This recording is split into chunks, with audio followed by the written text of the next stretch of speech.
The front door slammed open before Damien Cross even touched the handle, because it was already unlocked, and that alone told him something was wrong. He stood in the doorway of his own home, keys still in his hand, and listened. The house was too quiet. Not the calm quiet he was used to after a long trip, but a heavy, wrong kind of quiet, the kind that made his chest tighten before his mind understood why. He moved down the hallway fast, his coat still on, his driver waiting outside with the engine running because Damien had told him to leave. He didn't call out.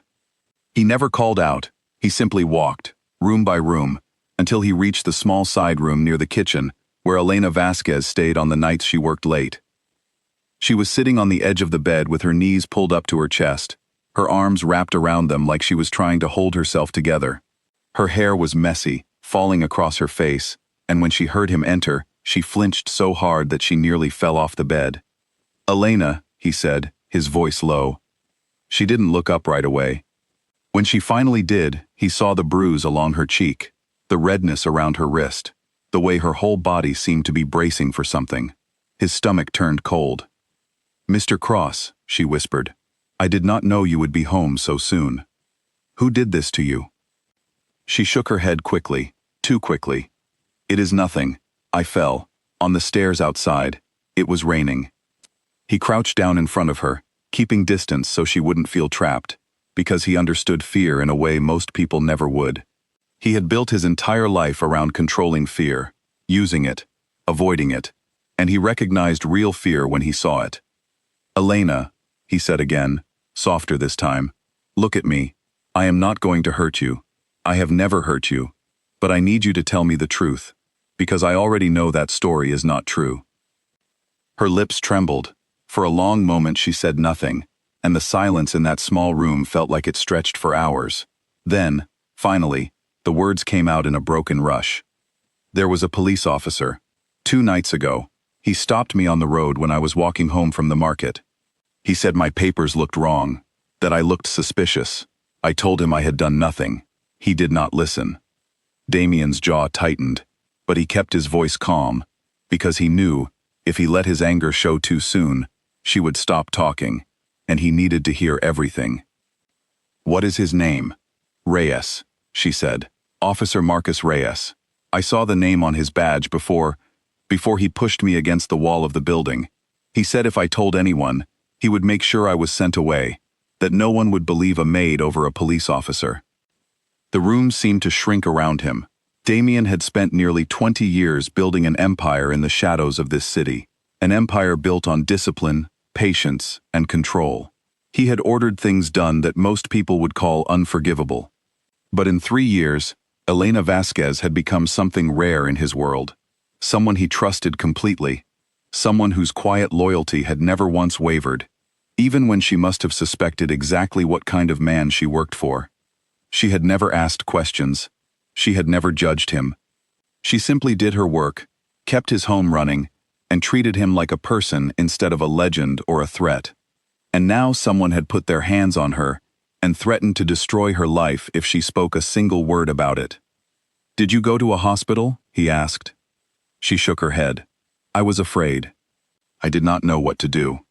I am going to call someone I trust, a doctor who will come here, who will not ask questions you do not want to answer. Is that all right?" She nodded slowly, tears finally slipping down her face, as if his calm voice had given her permission to stop holding everything in. Damien stood, walked into the hallway, and pulled out his phone. His hands, usually steady even in the most dangerous moments of his life, were shaking slightly as he dialed. He called Dr. Patel, a private physician who had handled quiet matters for his organization for years, a man who understood the value of silence. "I need you at my house within the hour," Damien said. "It is Elena." "I will be there," the doctor answered immediately, hearing something in Damien's tone that told him not to ask further questions over the phone. After the call ended, Damien stood in the hallway for a long moment, staring at nothing, feeling something building inside him that he had not felt in years. It was not the cold calculation he used when dealing with rivals or enemies.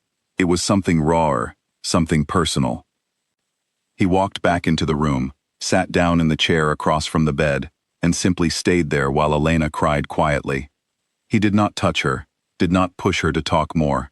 He just remained present, a solid and steady shape in the room, until the doctor arrived. Dr. Patel examined her gently in the small bedroom, while Damien waited outside in the hallway, pacing without realizing he was doing it. When the doctor finally stepped out, his expression was grim. "She will recover physically," the doctor said quietly. "But she needs rest, and she needs to feel safe. Whatever happened to her, it left more than bruises." "Thank you," Damien said. "Please make sure she has everything she needs. I will cover any cost." The doctor nodded and left quietly through the side door, the way he always did.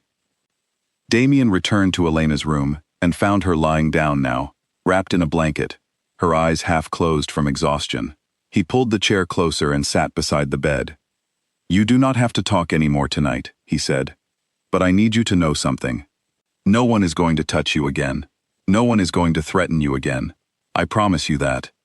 She looked at him, her eyes still red from crying, and for the first time since he had walked into the house, she seemed to relax slightly. "You believe me," she said softly, almost like a question. "Of course I believe you," he answered. "You have never lied to me. Why would you start now?"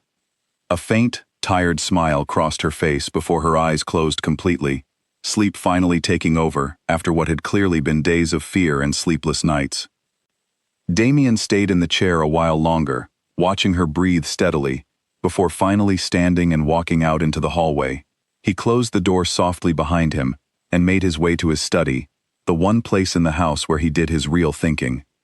He poured himself a drink he did not touch, set it down on the desk, and stared out the window at the city lights stretching into the darkness.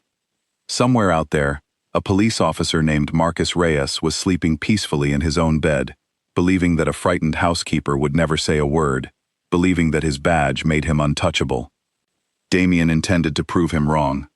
He picked up his phone again and typed a short message to Victor, his most trusted lieutenant, the man who had been with him since the earliest days of building his organization, long before it became what it was now. "Come to the house first thing in the morning. We have work to do." Victor replied within seconds. "Understood. Everything all right?" Damien typed back only 3 words. "Not yet. Soon." He set the phone down and leaned back in his chair, his mind already working through possibilities, plans, and paths forward. He was not a man who acted out of blind emotion. Every decision he made in his life had been calculated, careful, built on patience rather than impulse. But this time, the calculation was different, because this time, it was personal. He thought about the years Elena had worked in his home. He remembered small details, the way she always left a cup of tea on his desk in the mornings without being asked, the way she hummed quietly while cleaning when she thought no one could hear her, the way she had once stayed up late to help him find important documents before an early meeting, refusing to leave until the job was done, even though he told her she could go home. She had never once asked him about his business. She had never once shown fear of him, not the way most people did when they learned who he truly was.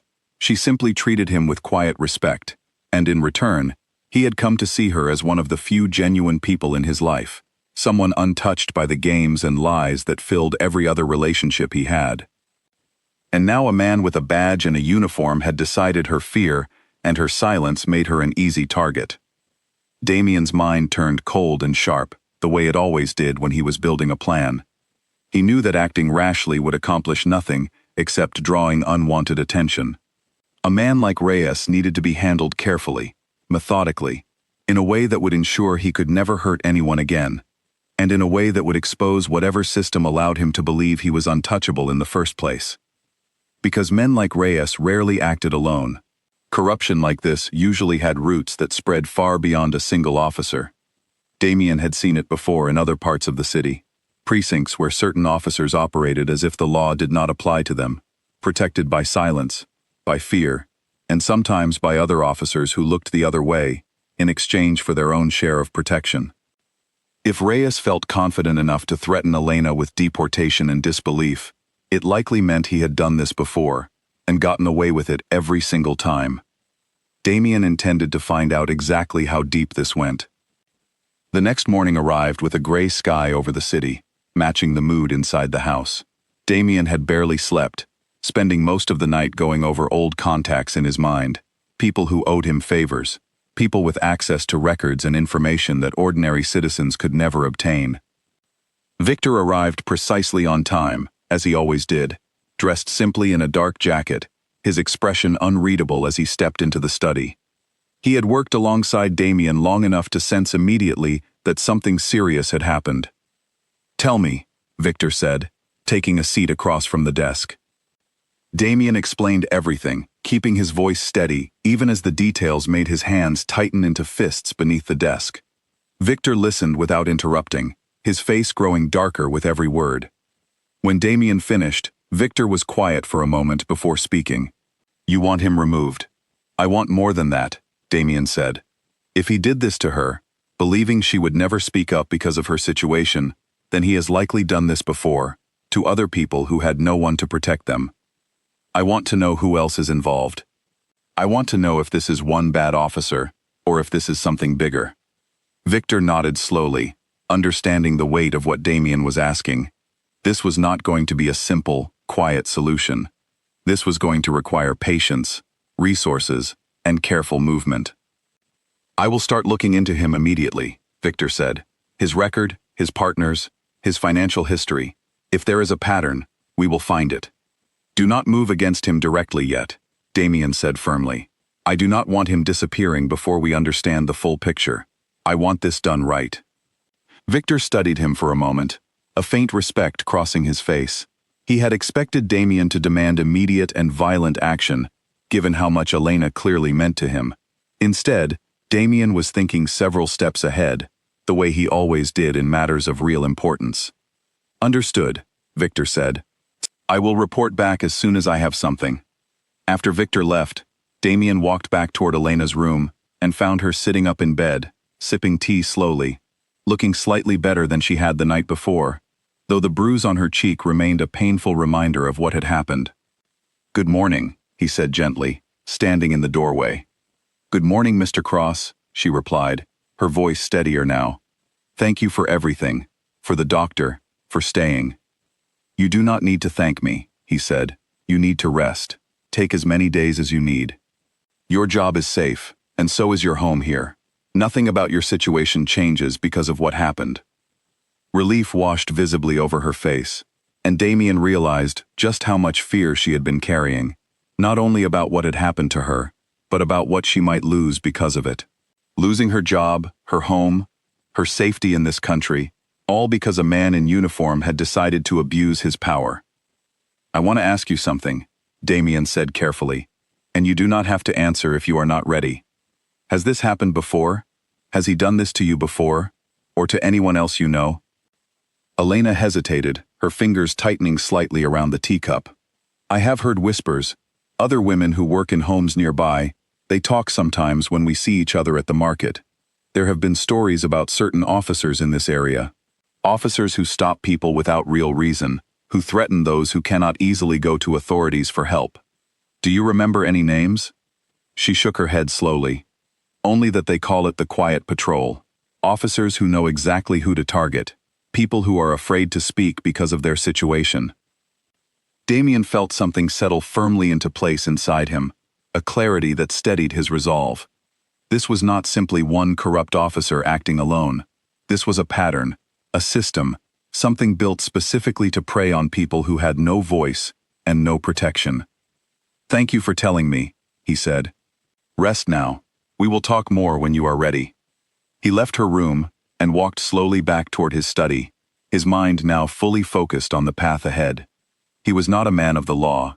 He had broken it more times than he could count, built his entire life outside its boundaries. But there was something deeply different about men who wore the badge meant to protect people, only to use it as a weapon against the very people who had no one else to turn to. Damien Cross had never considered himself a good man. He knew exactly what he was, and he had made peace with it long ago.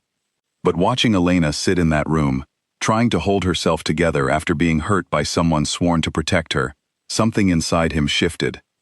He was going to find every single person connected to what had happened to her. He was going to trace every thread of corruption hiding behind that badge. And when he was finished, There would be nothing left of the system that had allowed Marcus Reyes to believe he could hurt someone and simply walk away. The city outside his window carried on as it always did, unaware of the storm quietly forming behind the walls of one of its most feared houses.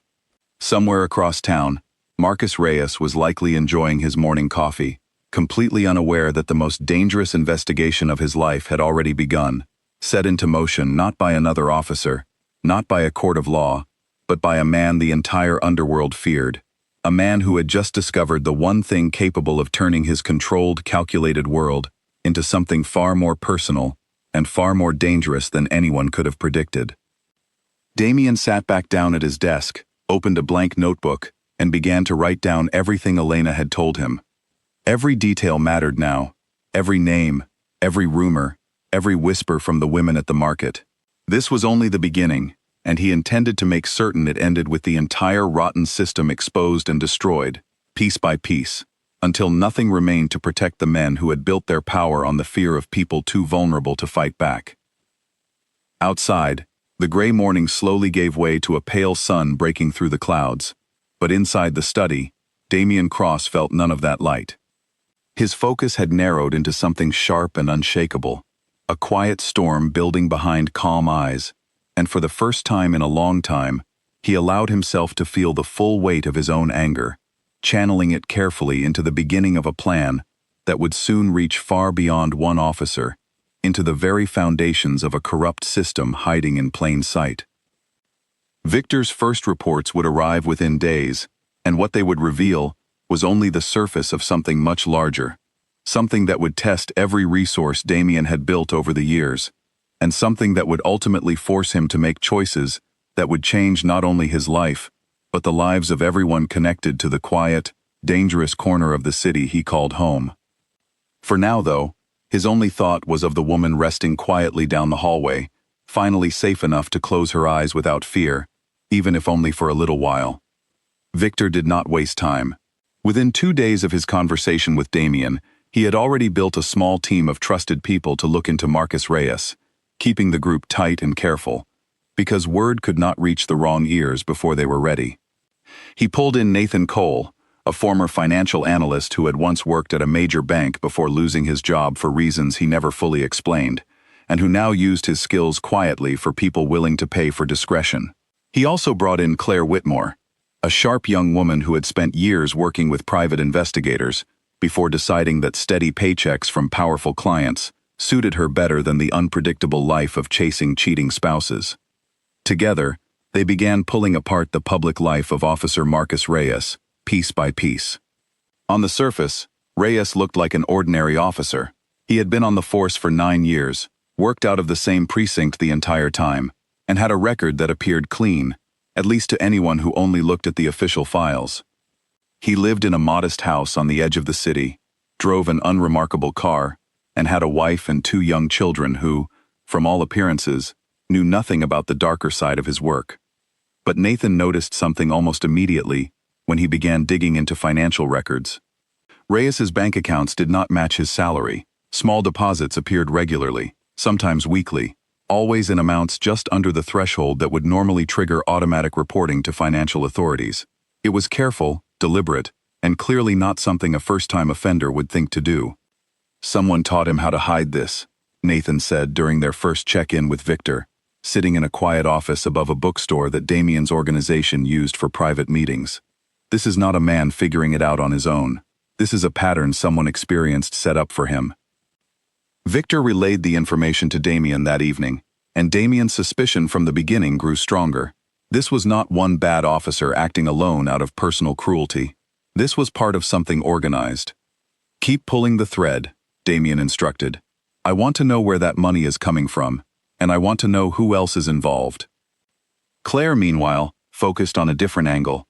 She began quietly speaking with people in the neighborhoods where Reyes typically patrolled, careful never to reveal who she worked for, presenting herself instead as a community organizer, conducting anonymous interviews about local safety concerns. It was a slow process, built on trust and patience, but it began to reveal a disturbing pattern. Several women, especially those working as housekeepers, nannies, or in other domestic jobs, spoke in hushed, careful tones about officers who seemed to specifically target them. They described stops without clear reason, threats about their immigration status, and a general sense that certain officers in the area operated with a kind of unspoken permission to act however they wanted, so long as their targets had no one willing to stand up for them. None of the women wanted to give their names. Fear ran too deep, and most had learned through hard experience that speaking up rarely brought justice, only more trouble.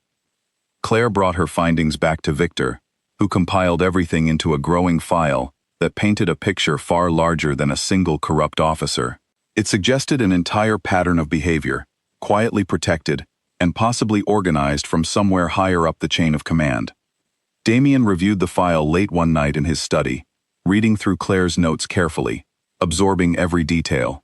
The pattern was clear enough now. Reyes was not acting alone, and the money trail Nathan had found suggested payments coming from somewhere structured, something bigger than one dishonest man taking advantage of his badge. He needed to know who was at the center of it. The next morning, Damien called Victor into the study again. "I want a full map," Damien said. "Everyone connected to Reyes within the department. Who he works closest with, who supervises him, who might be protecting him if this ever came under investigation." Victor nodded. "That will take more resources. We will need someone inside, or close enough to the department to get real answers, not just rumors from the street." Damien considered this for a long moment. He had contacts across the city, people who owed him favors in every corner of its underworld, but pulling someone from inside law enforcement into this required extreme caution. If word reached the wrong person too early, Reyes, and whoever protected him, could destroy evidence, silence witnesses, or simply disappear into another precinct where they could continue the same behavior without consequence. "There is someone," Victor said carefully. A name that came up while Claire was speaking with people in the community. An internal affairs investigator named Grace Bennett. From what we understand, she has been trying to build a case against certain officers in that precinct for over a year, but has been blocked repeatedly by her superiors. She might already have information we do not.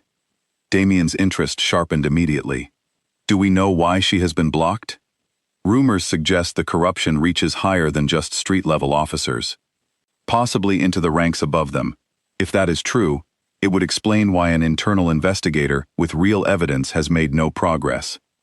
Damien sat back in his chair, processing this new information carefully. An investigator already working from the inside, already frustrated by a system protecting itself, could be an incredibly valuable asset, but also an enormous risk if approached the wrong way. "Find out everything you can about her before we consider reaching out," Damien said. "I need to know if she can be trusted, or if this is a trap being set to draw us out." Victor left to begin the research immediately, while Damien turned his attention back to Elena, who had slowly begun returning to her usual routines around the house, though something in her had clearly changed. She moved a little more carefully now, glanced toward windows and doors more often than she used to, and though she tried to hide it, Damien noticed the way her hands sometimes trembled slightly when she thought no one was watching.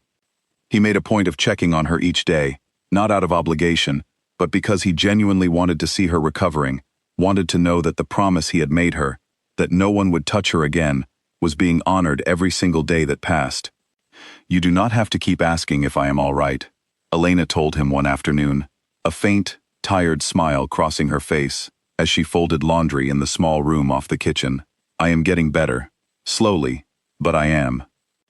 "I will keep asking anyway," Damien replied simply, and something about his steady, quiet insistence seemed to comfort her more than any grand gesture could have. Meanwhile, across the city, the investigation into the corrupt precinct began accelerating. Nathan continued tracing the financial trail, discovering that the small, careful deposits into Reyes's account originated from a shell company registered under a name that led nowhere obvious at first glance, a dead end, designed specifically to protect whoever truly controlled the money. But Nathan Cole had not lost his job at the bank for lacking skill. He had lost it for asking too many questions about accounts that seemed designed to hide exactly this kind of activity. He knew how these systems worked, knew how to trace money through layers meant to confuse ordinary investigators. After days of careful work, He finally found a thread that led somewhere real. The shell company connected, through several more layers, to a private security consulting firm that, on paper, provided extra protection services to local businesses. In reality, based on the pattern of payments and the timing that matched perfectly with incidents Claire had documented in the community, the firm appeared to be little more than a front, funneling money to certain officers in exchange for looking the other way on illegal activities happening in specific parts of the city, and possibly using intimidation against people unlikely to report abuse. The firm was owned, at least on paper, by a man named Oliver Grant, though Nathan suspected Grant was simply a face put forward to hide the real people benefiting from the arrangement. Victor brought this new information to Damien immediately. "This goes beyond Reyes," Victor said. "If this security firm is paying officers to look away from certain activities, and using intimidation against vulnerable people who might otherwise report crimes happening around them, then we are looking at something structured. Something with real money and real protection behind it." Damien studied the documents Victor laid out on the desk, his expression growing colder with every page. This was no longer simply about one officer who had hurt Elena in a moment of cruelty. This was a system, deliberately built, protecting itself through fear and financial incentive, allowing officers like Reyes to act as enforcers for something far larger and far more dangerous than a single bad man with a badge. "I want everything on Oliver Grant," Damien said. "Every business connection, every property he owns, every person he has ever worked with. If he is simply a face for someone else, I want to know exactly who that someone else is." Victor nodded and left to continue the work, while Damien sat alone in his study, staring at the growing file spread across his desk. What had started as a personal matter, a desire to protect and defend someone he cared deeply about, was quickly becoming something much larger, something that could potentially expose corruption, reaching deep into the structures meant to protect ordinary citizens. He thought carefully about how to proceed. A direct, forceful approach against Reyes alone would accomplish little beyond removing one piece of a much larger puzzle, and would almost certainly alert whoever controlled the operation from above, allowing them to cover their tracks and continue elsewhere. Damien wanted more than a small, quiet victory. He wanted the entire structure exposed, dismantled in a way that would ensure it could never simply rebuild itself somewhere else in the city. That meant patience. It meant building an airtight case, layer by layer, until there was no way for anyone involved to escape consequences. Over the following days, Victor's team continued digging deeper into Grace Bennett's background, the internal affairs investigator whose name had surfaced through Claire's community interviews. What they found only strengthened Damien's interest in reaching out to her. Grace had joined the police department 8 years earlier, driven by genuine belief in the importance of accountability within law enforcement. She had built a strong reputation early in her career, known for thorough, careful work. But over the past 18 months, her attempts to formally investigate a cluster of officers within Reyes's precinct had been repeatedly blocked. Her requests for deeper access denied by superiors who cited lack of sufficient evidence. Despite the mounting complaints she had quietly gathered from community members, too afraid to file official reports. She had grown increasingly frustrated, according to sources within the department that Victor's team had carefully and quietly spoken with. Some suggested she was close to giving up entirely, exhausted by a system that seemed determined to protect itself, rather than uncover wrongdoing within its own ranks. "If she is telling the truth about being blocked," Damien said during a late evening meeting with Victor, "then she already has pieces of this puzzle we do not. Community complaints, internal patterns, possibly even names higher up than Reyes. And if we approach her the wrong way," Victor countered, "she could see us as exactly the kind of corruption she has spent her career trying to expose. A criminal organization reaching out to an internal affairs investigator is not exactly an easy conversation to have." Damien considered this carefully. He understood the risk. Grace Bennett had spent years building a reputation for integrity within a broken system. Approaching her directly, revealing his identity and his interest in exposing this corruption, could destroy any trust before it even had a chance to form, or worse, could result in her reporting the contact to her superiors, some of whom might already be compromised. "We need a way to reach her that does not immediately reveal who we are," Damien said finally. "Something that shows her we have real evidence. evidence that could finally give her the leverage she needs against her own superiors, without exposing our full involvement too soon. Victor nodded slowly, already turning the problem over in his mind. We could arrange for the financial records Nathan found to reach her anonymously. Enough to show her there is a real trail, enough to reignite her investigation without revealing exactly where the information came from. Do it carefully, Damien said. I do not want anything traced back to us before we understand exactly how far this corruption reaches, and before we know for certain that Grace Bennett is someone we can trust with something this dangerous. As the plan began taking shape, Elena continued her slow recovery at the house, unaware of just how far Damien's investigation had already expanded on her behalf. She still flinched sometimes at sudden sounds, still avoided walking near police patrol cars when she occasionally left the house for small errands, always accompanied now by one of Damien's people, though she rarely acknowledged out loud how much comfort that quiet protection brought her.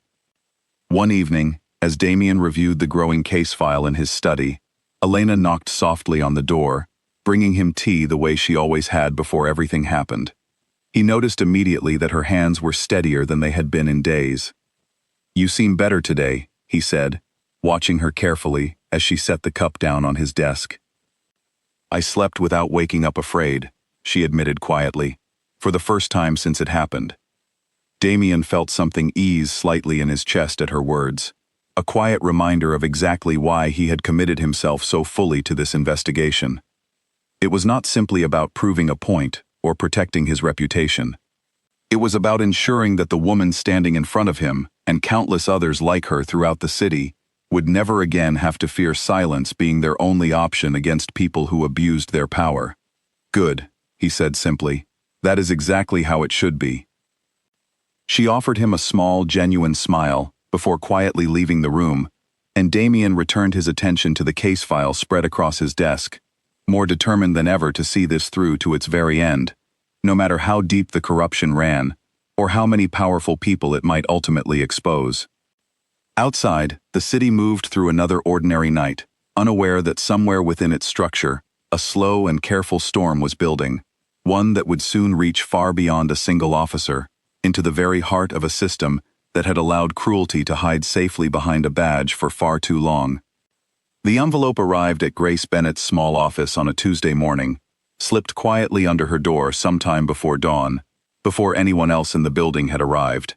She almost missed it, stepping over it on her way to her desk, until something about its plain, unmarked appearance made her pause and pick it up.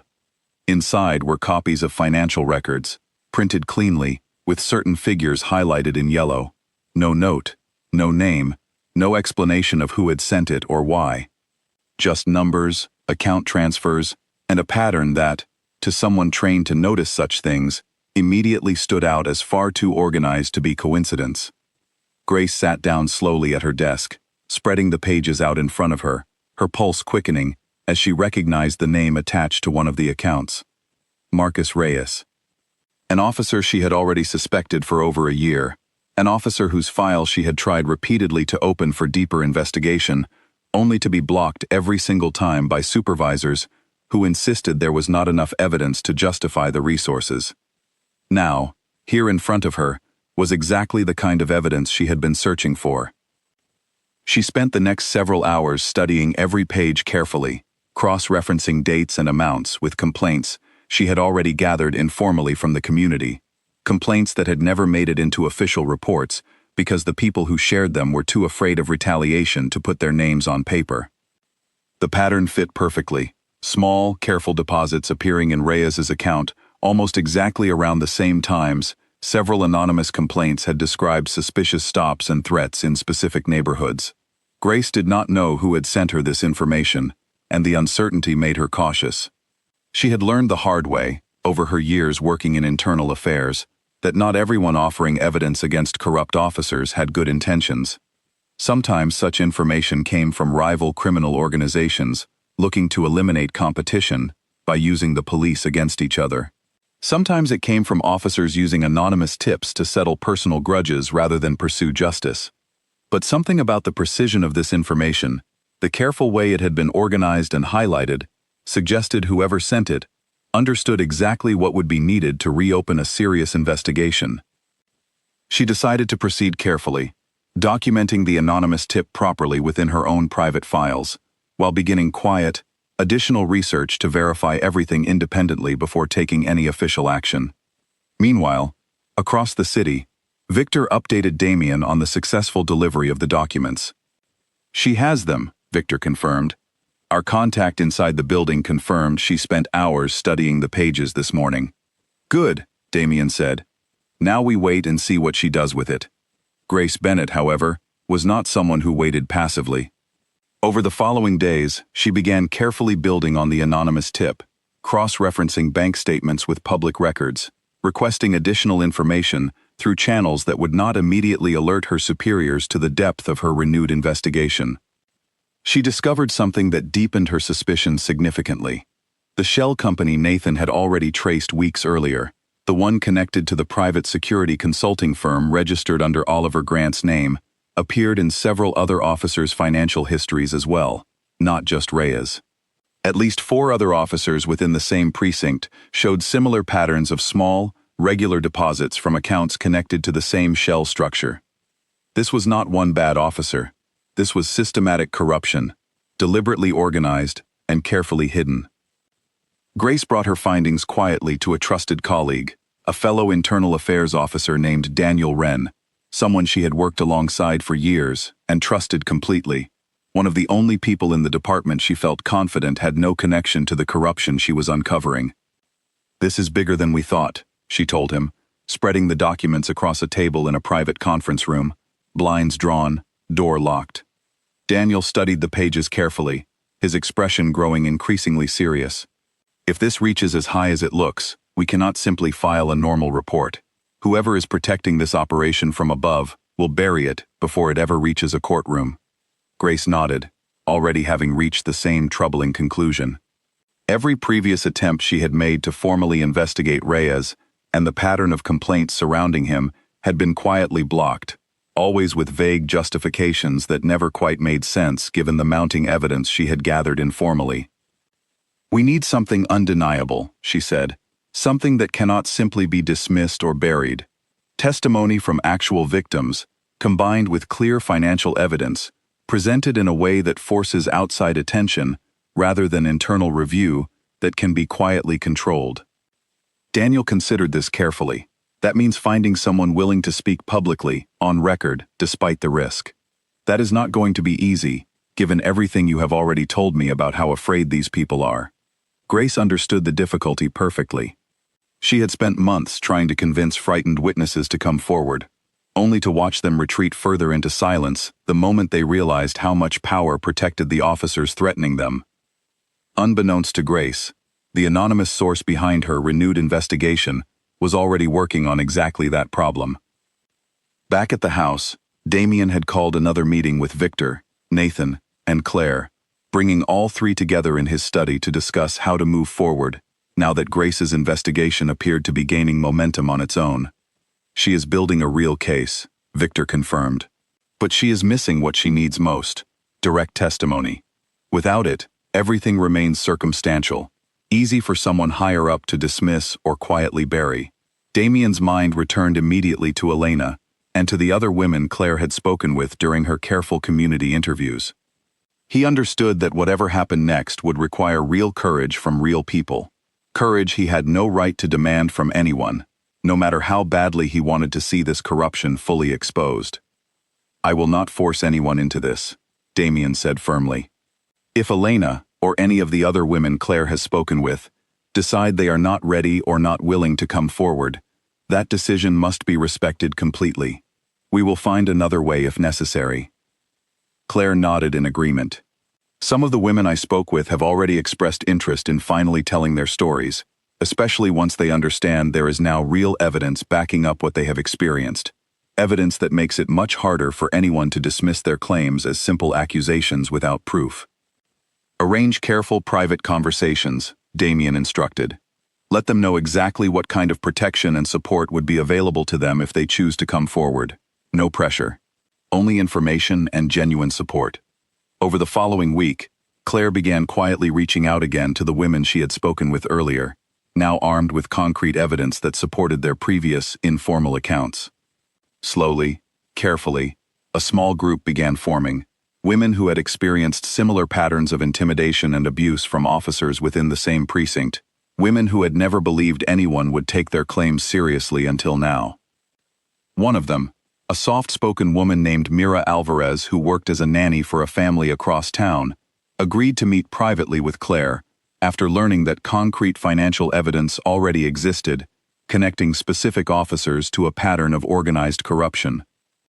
"I was so afraid no one would believe me," Mira admitted during their conversation, her voice trembling slightly as she recalled her own experience with an officer connected to the same precinct as Reyes. "He told me exactly what your friend told me he told her, that no one would believe a nanny over a police officer. That I would be sent away if I said anything."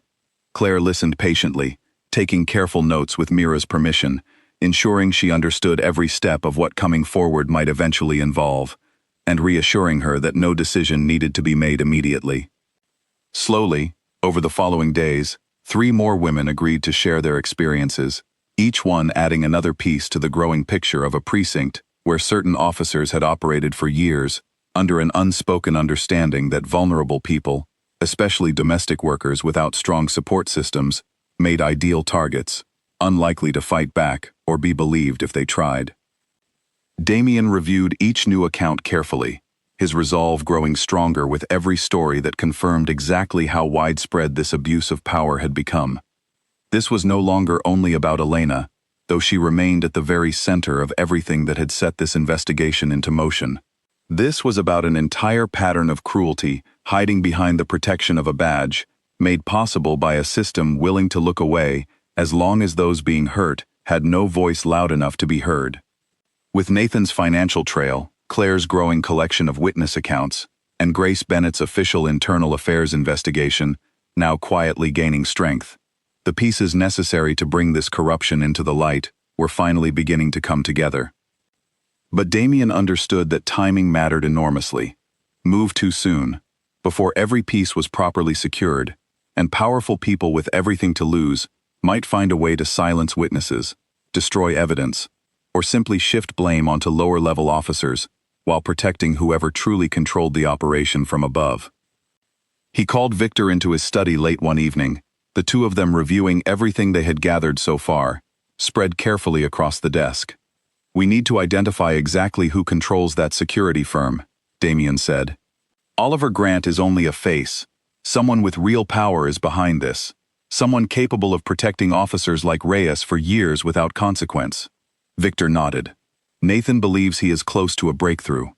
The shell company structure leads through several layers, but there is a pattern suggesting real estate holdings connected to the same hidden owner. If we can identify the properties, we may be able to trace ownership records that lead directly to whoever sits at the top of this operation." "Keep pushing," Damien said. "I want a name before we take this any further." As the investigation deepened, life inside the house slowly began returning to something resembling normal, though everyone involved understood that normal now carried a different meaning than before. Elena continued her recovery, growing steadily more confident each day, though she remained unaware of just how far Damien's efforts on her behalf had already expanded. One quiet afternoon, she approached Damien in his study, hesitating slightly before speaking. "Claire mentioned to me that other women have been coming forward, sharing similar experiences. Is that true?" Damien studied her carefully before answering honestly. "Yes, several women have shared their stories, adding significant weight to the evidence already being gathered." Elena was quiet for a long moment, processing this information. "I want to help too," she finally said, her voice steadier than Damien had heard it since the incident occurred. "If my story can help protect others from experiencing what happened to me, I want to be part of that." Damien felt a mixture of pride and concern at her words. He respected her courage deeply, but he also understood the very real risks involved in coming forward publicly against a corrupt system with far-reaching influence. "You do not have to decide that today," he said gently. "This is an enormous decision, and whatever you choose, your safety and your job here remain completely secure, regardless of what you decide." Elena nodded, understanding, though something in her expression told him her mind was already beginning to move firmly in that direction. As the sun set outside his study window, casting long shadows across the room. Damien returned his attention to the growing case file spread across his desk, the pieces of a much larger puzzle finally beginning to form a clear and undeniable picture, one that would soon force its way into the light, no matter how deeply hidden the roots of this corruption had grown over the years. Elena did not sleep much the night after telling Damien she wanted to help. She lay awake in her small room, staring at the ceiling, turning the decision over and over in her mind. It was one thing to survive something painful quietly, tucked away behind closed doors, protected by a man powerful enough to keep her safe. It was another thing entirely to step forward and speak the truth where others could hear it, where it could no longer be dismissed or ignored. She thought about the fear she had carried since that night on the road, the way her body still tensed at the sight of a police car, the way she sometimes woke from sleep, certain she felt hands grabbing her again, only to realize she was safe in her bed. She thought about Mira Alvarez and the other women Claire had spoken with, women who had carried similar fear silently for years, believing no one would ever listen. If she stayed silent now, that fear would remain exactly as powerful as it had always been. If she spoke, there was a chance, however uncertain, that it could finally lose its grip. The next morning, she found Damien in his study, going through papers as usual, and she stood in the doorway until he looked up and noticed her. "I want to do this," she said, her voice steady, despite the nervous energy she clearly felt. "I want to give my statement. I want to help however I can." Damien studied her carefully, searching her face for any sign of hesitation or doubt, but found only quiet determination. "Are you certain? Once this process begins, it cannot easily be reversed. There will be questions, possibly a formal statement given to investigators, and eventually, this could become part of a much larger case." "I am certain," Elena said. "I have spent enough time being afraid. I do not want to spend any more." Damien nodded slowly, respecting her decision completely. "Then we will make sure you are protected every step of the way. You will not go through this alone." That afternoon, Damien arranged for Grace Bennett to meet privately, with a small, carefully selected group, though Grace still did not know the full truth about who exactly had been guiding events from behind the scenes. Victor arranged the meeting through an intermediary, a retired police captain named Walter Higgins, who had once worked closely with Damien's organization on unrelated matters years earlier, and who now served as a trusted go-between, someone Grace could reasonably believe had simply connected concerned citizens with her investigation, without revealing Damien's direct involvement. The meeting took place in a quiet community center on the edge of the city, a place Grace often used for sensitive conversations away from the department, where nervous witnesses might feel safer than inside an official building filled with uniforms. Elena arrived with Claire beside her for support, along with Mira Alvarez and two other women who had also decided, after careful thought, that they were ready to share their experiences formally. Grace greeted each woman gently, her professional manner softened by genuine warmth and patience, clearly experienced in creating a safe space for people carrying difficult stories. She explained carefully what the process would involve, reassured them repeatedly that their statements would be handled with the utmost confidentiality possible, and emphasized that no one would be forced to continue if at any point they felt unable to proceed. One by one, the women shared their experiences.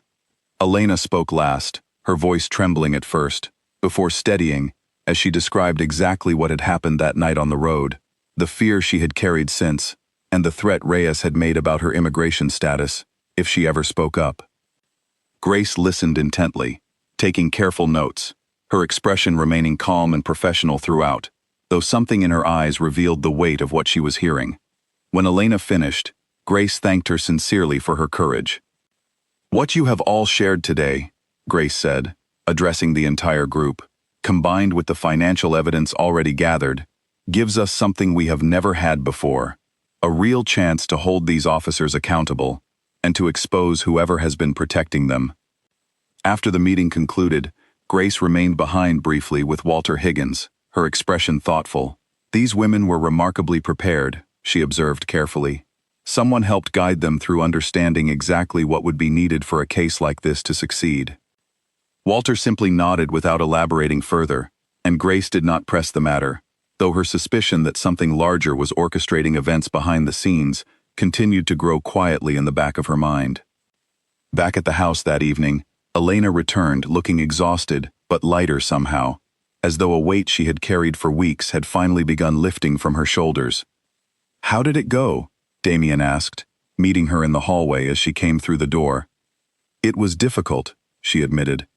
"But it felt right. Investigator Bennett was very kind. She believed us." Damien felt something ease in his chest at her words, relief mixed with continued determination to see this through completely. "You did something incredibly brave today." Elena managed a small, tired smile. "I had good reason to be brave. I knew I was not standing there alone." Over the following days, Grace Bennett worked tirelessly, combining the witness statements with the financial evidence Nathan had originally traced, building a case file thick enough that it could no longer be easily dismissed by superiors looking for excuses to avoid deeper investigation. She brought her findings, cautiously and carefully, to Daniel Wren, the only colleague she fully trusted within the department. "This is airtight enough to force real action," Daniel said, reviewing the growing file with visible surprise at how quickly and thoroughly the case had developed. "But we still need to know who is truly behind this. Reyes and the other officers are only the visible part of something much larger." Grace agreed completely, and turned her renewed investigative energy toward tracing the ownership behind the security consulting firm that had been quietly funding the corrupt officers for years. Meanwhile, Nathan had finally made significant progress on his end as well. After weeks of carefully tracing shell companies and hidden financial structures, he discovered property records connecting several commercial buildings across the city to a holding company registered under a name that, after extensive additional digging, finally led back to a name Damien immediately recognized. Captain Daniel Cole. Not simply an officer, but a captain overseeing multiple precincts, including the very precinct where Reyes and the other implicated officers worked. A man with significant influence and authority within the department, someone whose position would have made it remarkably easy to block internal investigations, reassign inconvenient officers, and ensure that complaints against his hand-picked enforcers quietly disappeared before ever reaching serious scrutiny. Damien sat with this information for a long moment after Victor delivered it, everything finally clicking into place. Captain Cole had built a quiet empire within his own jurisdiction, using officers like Reyes as enforcers, protecting them through his authority, and profiting through the security consulting firm that funneled money in exchange for turning a blind eye towards certain criminal activities happening under his watch, all while specifically targeting vulnerable people unlikely to have the resources or courage to fight back. "This explains everything," Victor said. "Why Grace's previous investigations kept getting blocked. Cole has the authority to control which cases receive proper resources and which quietly disappear." "Now we know exactly who sits at the top," Damien said, his voice calm but carrying an unmistakable edge of quiet determination. "The question now is how we ensure this evidence reaches somewhere Cole cannot control or bury." Victor considered this carefully. "Grace Bennett has already been building her case independently. If we can find a way to get her the property records connecting Cole to the security firm, combined with everything else she has already gathered, she may have enough to take this outside the department entirely. To the district attorney, or possibly even to outside media, somewhere Cole's influence cannot reach." Damien nodded slowly, already turning the next steps over carefully in his mind. This needed to be handled with precision now more than ever. Expose Cole too soon, before every piece was properly secured, and he might use his remaining influence to destroy evidence, or intimidate witnesses into silence, before real consequences could ever take hold. "Arrange for the property records to reach her, the same way the original financial documents did," Damien instructed. Anonymous, but undeniable. As the case against Cole's operation continued building steadily towards something impossible to ignore, tension within the house began to shift into something new, a sense that after weeks of careful, quiet work, they were finally approaching a turning point. Elena noticed the change in Damien's demeanor over the following days, a focused intensity replacing the barely restrained anger she had noticed in him during those first difficult days after the incident. "You seem different lately," she observed one evening as she brought him tea, studying him carefully. "We are close," Damien said simply, "closer than I expected we would be by now." Elena studied his expression for a long moment. Do you think it will really end? All of it? Not just Reyes, but everyone protecting him? Damien met her gaze steadily. Yes, I intend to make certain of that. Something in his quiet, unwavering confidence seemed to reassure her deeply, and she offered him a small, genuine smile before leaving him again to his work. Outside, the city continued its ordinary rhythm, completely unaware that a carefully built case, combining financial evidence, courageous witness testimony, and now clear proof connecting a respected police captain to years of organized corruption, was finally approaching the moment it would need to break fully into the light, setting into motion consequences that would soon reach far beyond anything Marcus Reyes could have imagined the night he decided a frightened housekeeper would never dare speak against him. The property records reached Grace Bennett exactly the way the earlier financial documents had, slipped quietly beneath her office door before dawn, leaving her once again staring at pages that would soon change the entire direction of her investigation. This time, the connection was unmistakable. Captain Daniel Cole, the very man who had repeatedly blocked her attempts to investigate Reyes and the pattern of complaints surrounding his precinct, sat quietly at the center of the security consulting firm that had been funneling money to corrupt officers for years. Grace spent hours confirming every detail, cross-referencing property deeds, business filings, and the financial trail Nathan had originally uncovered weeks earlier. By the time she finished, she understood completely why her previous efforts had gone nowhere. She had been trying to investigate corruption while reporting, indirectly, to the very person orchestrating it. She brought everything to Daniel Wren that evening, meeting him privately away from the department, in the same quiet community center where the witness statements had been gathered weeks before. We cannot go through normal channels anymore, Grace said, spreading the evidence across the table between them. Cole has too much influence within the department. If we file this internally, he will find a way to bury it, or worse, come after everyone who contributed to building this case. Daniel studied the evidence carefully, his expression grim but resolute. Then we take it outside. The district attorney's office has an independent corruption unit that handles cases exactly like this, specifically designed to operate outside normal departmental influence. Grace nodded, already having reached the same conclusion. I know someone there. Assistant District Attorney Nora Pierce. She has built a strong reputation for pursuing corruption cases without fear of political pressure. If anyone can move this forward properly, it is her.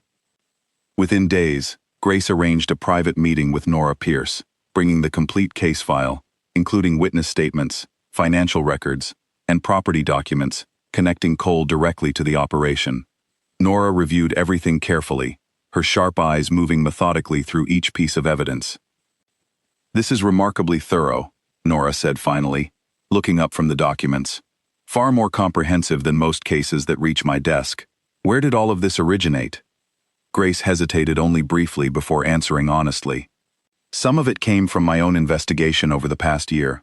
Some came anonymously, though I have reason to believe whoever provided it wants this exposed as badly as we do. Nora studied her for a long moment before nodding slowly. Regardless of its origin, if this evidence holds up under scrutiny, it is more than enough to move forward with formal charges. I will need to coordinate carefully, though. Given Cole's position and influence, we cannot risk word reaching him before arrests can be properly coordinated. Over the following days, a careful, coordinated plan began forming between Nora Pierce's office and a small, trusted group of officers Grace and Daniel identified as being completely uninvolved in the corruption, officers who could be relied upon to execute simultaneous arrests without any risk of the operation leaking information back to Cole or his associates beforehand. Damien, monitoring developments closely through Victor's careful contacts, understood that the most delicate part of the entire operation had finally arrived. Everything they had built toward this moment could still unravel if Cole or his associates within the security firm sensed the investigation closing in and attempted to destroy evidence or silence witnesses before formal action could be taken. He called Victor into his study, reviewing the latest updates carefully. We need eyes on Cole and his closest associates. If he senses anything is wrong, he may try to move quickly, either to destroy evidence or to intimidate the women who came forward. Victor nodded firmly. I already have people watching him discreetly. If he makes any unusual moves, we will know immediately. That evening, as the coordinated plan between Nora Pierce's office and the trusted group of uninvolved officers finalized the timeline for simultaneous arrests, tension within Damien's house grew palpable. Elena sensed it immediately, noticing the increased activity, the hushed conversations between Damien and Victor that stopped the moment she entered a room. "Something is happening," she said one evening, finding Damien in his study later than usual. "Is it close now?" "Very close," Damien confirmed. "Within the next few days, arrests should begin. Reyes, the other officers involved, and Captain Cole himself." Elena felt a complicated mixture of relief and lingering anxiety at the news. "What happens to us, to the women who gave statements? Will we be safe once this becomes public?" Damien met her gaze steadily.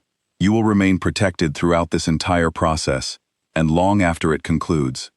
I have already arranged additional security for everyone who contributed statements, effective immediately, and it will remain in place until we are certain there is no risk of retaliation."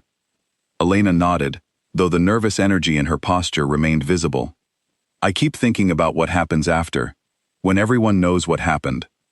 When people ask questions, you do not have to answer any questions you are not comfortable answering," Damien said gently.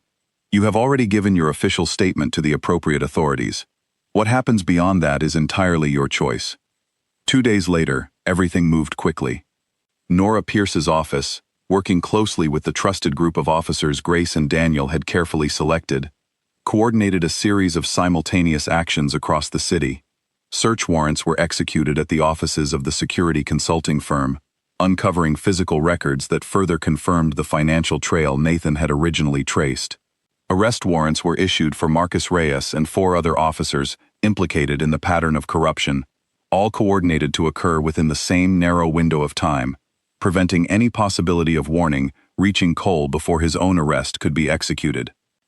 Captain Daniel Cole was taken into custody at his own office, the arrest handled quietly and professionally by officers specifically chosen because they had no prior connection to him or his operation, ensuring there was no opportunity for interference or last-minute cooperation from within his own chain of command. News of the arrests spread quickly once the initial actions were complete, though details remained limited at first as investigators worked carefully to secure evidence and begin formal legal proceedings. Local news outlets picked up the story within hours, reporting on the arrest of a police captain and several officers connected to an organized corruption scheme involving intimidation and financial exploitation targeting vulnerable members of the community. Damien watched the initial coverage that evening from his study, a rare, quiet satisfaction settling over him as he saw Marcus Reyes's name listed among those arrested, alongside Captain Cole and the others implicated in the scheme. Elena joined him quietly, standing near the doorway as the news coverage continued. "It is really happening," she said softly, almost as though she needed to say it aloud to fully believe it. "It is," Damien confirmed. "And it is only the beginning. The legal process will take time, but the evidence is strong." Nora Pierce assured Grace that this case is one of the most thoroughly documented corruption investigations her office has handled in years. Elena remained quiet for a long moment, watching the news coverage continue, images of Cole being led from his office, of officers being processed at the same precinct where they had once operated, with what they believed was complete impunity. "I am glad it is finally over," she said eventually, though something in her voice suggested she understood this was not entirely true. Damien understood her meaning immediately. The legal process is only beginning. There will be hearings, possibly a trial. It will not be simple or quick, but the most dangerous part, the part where evidence could still be destroyed, or witnesses silenced, that danger has passed, now that arrests have been made, and the case has become public. However, Damien's satisfaction at the initial success was tempered by an awareness that remained sharp in the back of his mind. Cole had operated within the department for years, building not only financial connections, but personal relationships that extended beyond the officers directly implicated in the current charges. There remained a possibility, however small, that individuals loyal to Cole, either within or outside the department, might attempt some form of retaliation against those responsible for exposing the operation. He called Victor into the study once again that night, his expression serious despite the day's success. "I want continued protection for everyone involved. Elena, the other women who gave statements, Grace Bennett, even Nathan and Claire. Until we are certain this situation has fully stabilized, no one takes unnecessary risks." Victor nodded firmly. "Already in place. I do not intend to relax that protection until we are absolutely certain there is no remaining threat." 2 days after the initial arrests, exactly the kind of concern Damien had anticipated began to materialize. Victor received word through his network that an associate of Cole's, a former officer who had left the department under questionable circumstances years earlier, but remained connected to Cole through the security consulting firm, had been making inquiries about the location of certain witnesses connected to the case. The man's name was Gerald Finch, someone who had worked closely with Cole for years before officially leaving the force, though evidence suggested he had continued playing an active role in the security firm's operations, likely handling matters Cole preferred to keep at arm's length from his official position. "Finch is asking questions," Victor reported to Damien that evening, specifically about where certain individuals connected to the case might be staying. This could simply be concern about his own exposure in the investigation, or it could indicate something more dangerous. Damien's expression hardened immediately. "Increase protection around everyone connected to this case. I want Finch watched closely, and I want to know immediately if he makes any move toward anyone involved." The following night, as tension within the house reached its highest point since the initial arrests, Victor received an urgent call from one of his people watching Finch's movements. The former officer had left his residence late at night, driving toward the neighborhood where Mira Alvarez lived, one of the women who had given testimony against the corrupt officers weeks earlier. Damien moved immediately, dispatching Victor and a small, carefully selected team to intercept the situation before Finch could reach Mira's residence. The tension in the house grew thick as they waited for updates, Elena pacing nervously in the hallway outside Damien's study, unable to sit still, despite Damien's attempts to reassure her that everything necessary was already being handled. Within the hour, Victor called with an update. His team had reached the area before Finch arrived, positioning themselves carefully to observe without revealing their presence. When Finch parked near Mira's building and began approaching on foot, Victor's team intervened, making their presence clearly known, ensuring Finch understood without any ambiguity that his approach had been observed, and that any attempt to harm or intimidate anyone connected to the case would result in consequences far beyond what he currently faced from the ongoing legal proceedings. Finch, faced with the clear reality that his intentions had been discovered, and that powerful, watchful eyes now stood firmly between him and his target, retreated without further incident, returning to his vehicle and leaving the area entirely. Victor immediately reported the encounter to the authorities handling the ongoing case, providing enough information to ensure Finch would face additional scrutiny regarding potential witness intimidation, adding yet another layer of accountability to the already substantial case building against everyone connected to Cole's operation. When Victor returned to the house later that night, Damien met him in the study, relief evident despite his controlled demeanor. "Is everyone safe?" "Everyone is safe," Victor confirmed. "Mira has no idea how close the situation came, and it is probably better that way for now.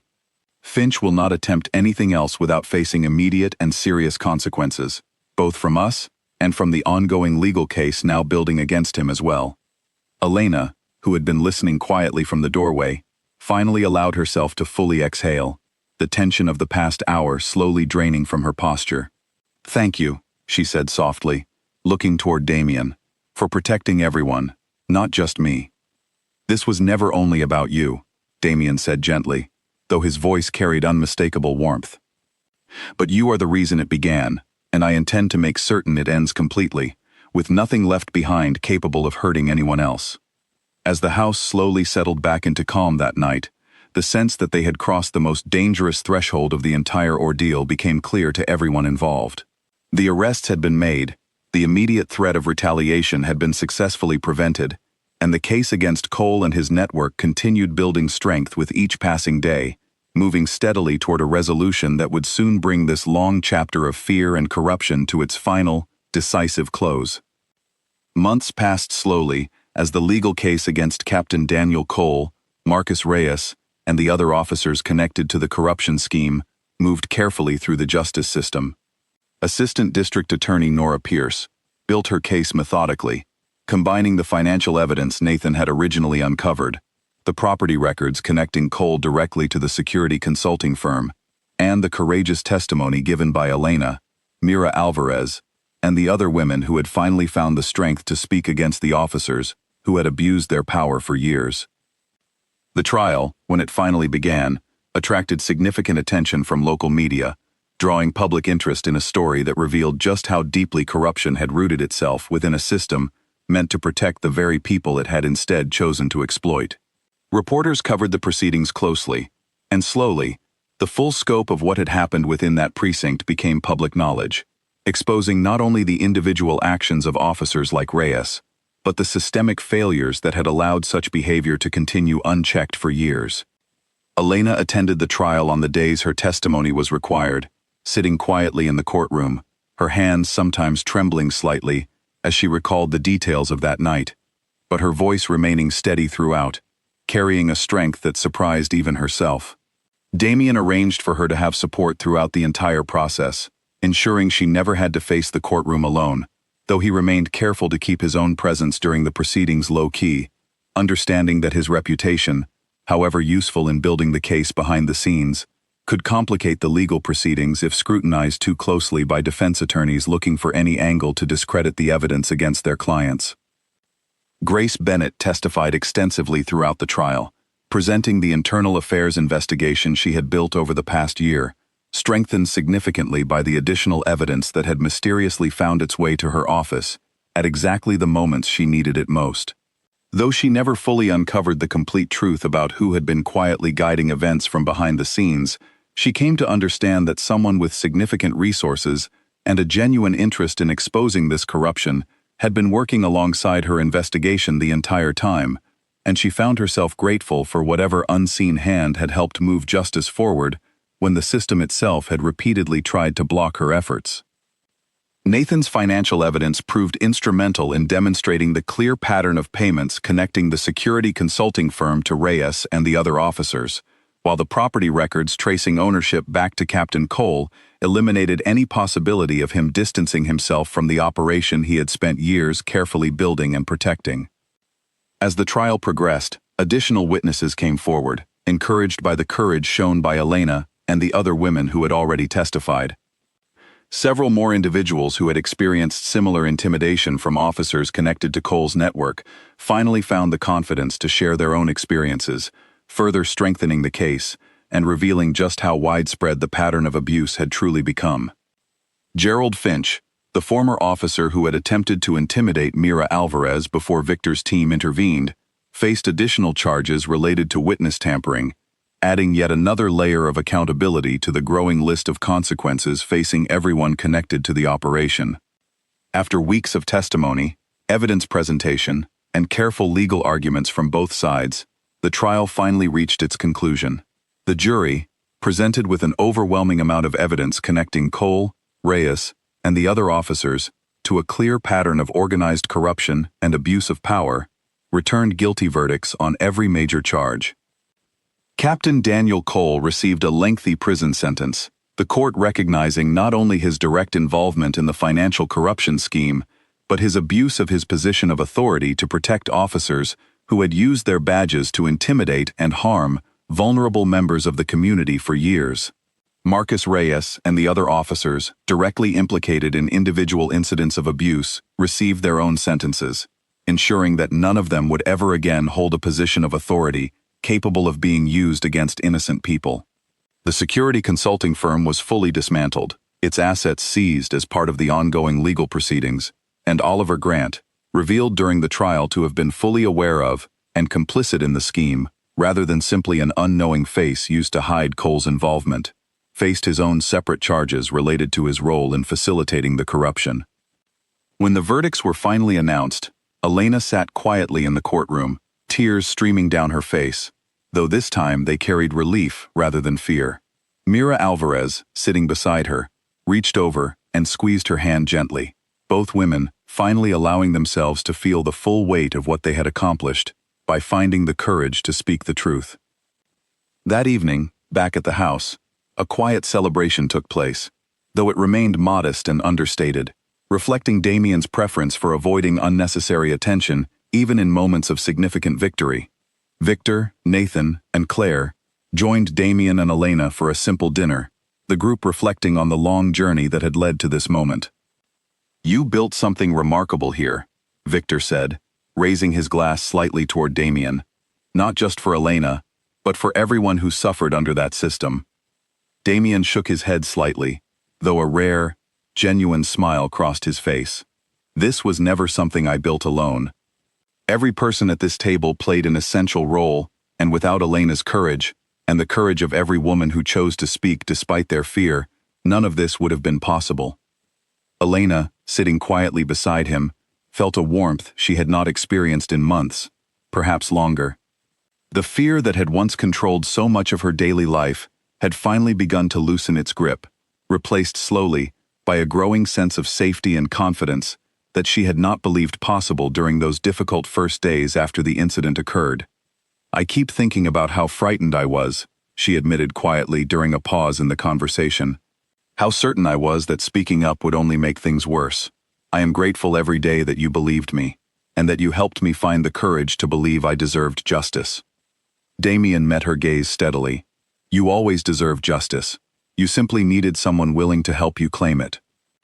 In the weeks that followed the trial's conclusion, life within the house gradually settled into a new, steadier rhythm. Elena continued working as Damien's housekeeper, though something in their relationship had shifted permanently since that difficult night, months earlier.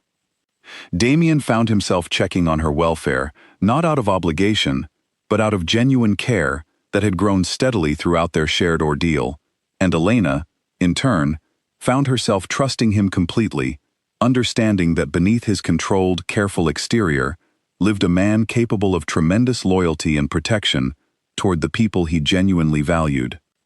Grace Bennett received recognition within the department for her role in exposing the corruption, though she remained modest about the credit, always emphasizing the courage of the witnesses who had made the case possible.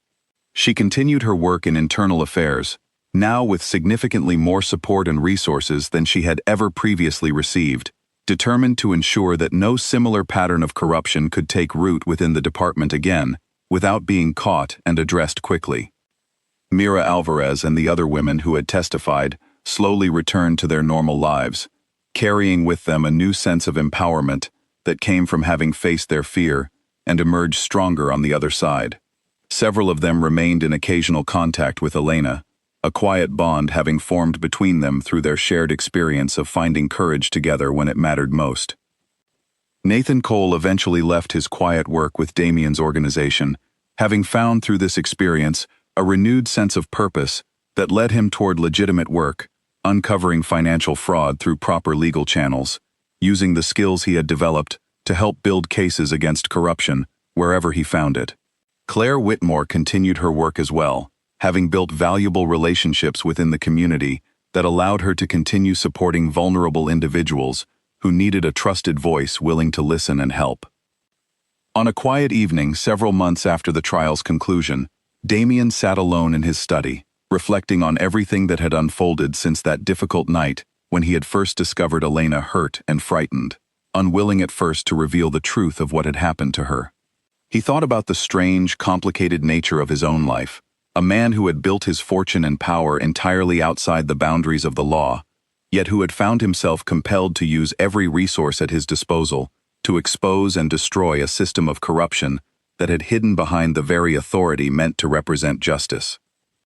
He understood the irony clearly. He was not a good man, not by any conventional measure.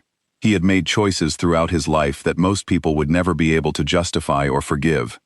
But somewhere within that complicated existence, he had drawn a line that mattered deeply to him, a line that said cruelty toward the vulnerable, especially by those sworn to protect them, would never be something he allowed to happen quietly around him without consequence. Elena knocked softly on his study door, bringing him tea the way she always had, though now the gesture carried a different weight, a quiet symbol of everything they had endured together and everything that had ultimately been overcome. "You seem thoughtful tonight," she observed, setting the cup down gently on his desk. "I am simply grateful," he said honestly, "for everything that led us here, difficult as the journey was." Elena smiled softly, settling into the chair across from his desk, no longer hesitant to share quiet moments with him, the way she once might have been before everything happened. "I am grateful too, not for what happened to me, but for everything that grew from it. I found a strength in myself I did not know existed, and I found people willing to stand beside me when I needed it most." Damien nodded slowly, understanding completely.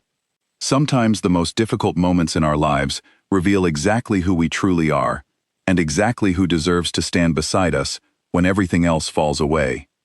Outside, the city continued its steady rhythm, unaware of just how much had changed within its structure over the past several months.